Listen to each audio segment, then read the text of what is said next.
Leung. She is the vice convener of the Civil Human Rights Front and joins us from Hong Kong. Thanks for joining us on the program. As I just said, there are a record number of people voted in the election and overwhelmingly voted for the Pan-Democratic Alliance candidates. What message does this send to Chief Executive Carrie Lam and the Chinese government?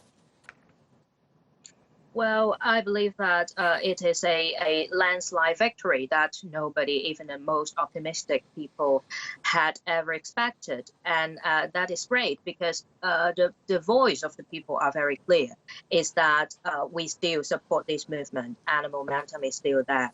And we won't back down. People will not leave this movement until our 5 demands being heard and being responded.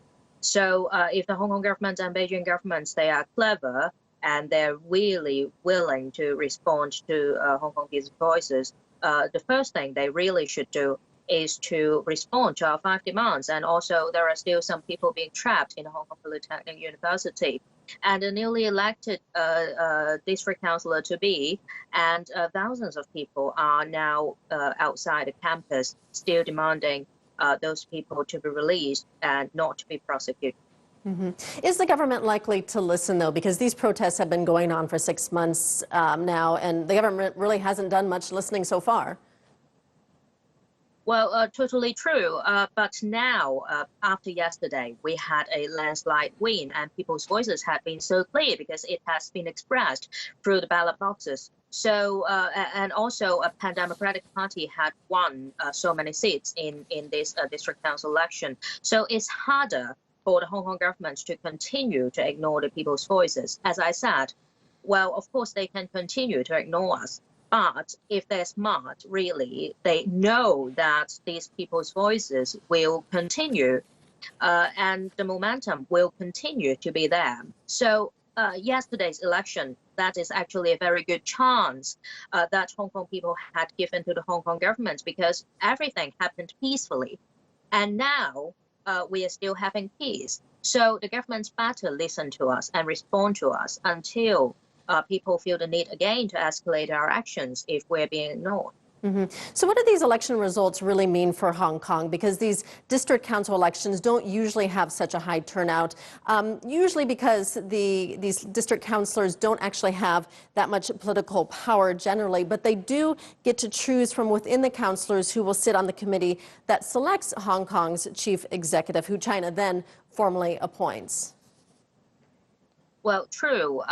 With this result of the district council election, in the election committee, which will elect the chief executive a few years later, will have 117 seats more in the out of 1,200 people in this election committee. So that we're still minority, but the overall pan-democratic candidates within that election committee will hopefully be more than 1/3 of all the seats. So hopefully we'll be able to nominate the future chief executive candidate and also, if we're very lucky, be the kingmaker.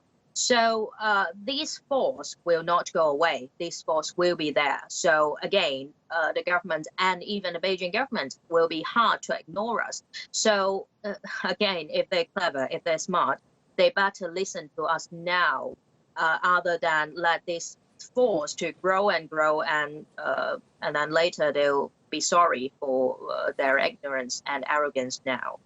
So what happens now? I know this weekend was quiet, the first quiet weekend since the protests began, so people would feel safe to go and vote, but will the protests pick off where they left off? Yes, and to be honest, there had been so many clashes in these past few weeks, and also there are too many sacrifices, too many sweat and blood had been shed already.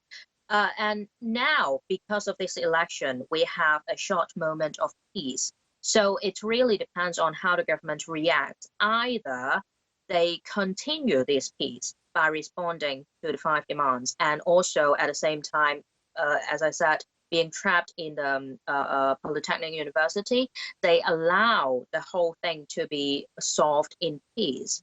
Or if they choose not to, release the people who had been trapped in Poly-U. And again, they decide to ignore the remaining 4 demands, then people will feel the need to escalate their actions again. Of course, nobody wanted to happen. Even the most radical protesters, they do not want to risk their life, risk facing years of imprisonment. So that now it is a chance for the government to show us a real olive branch and solve everything peacefully. This is a chance that had been given by Hong Kong people, and they should seize that. Otherwise, the whole responsibility will be on the Hong Kong government and also the Beijing government. Okay, we'll leave it there. Bonnie Leung joining us from Hong Kong. Thank you for your time.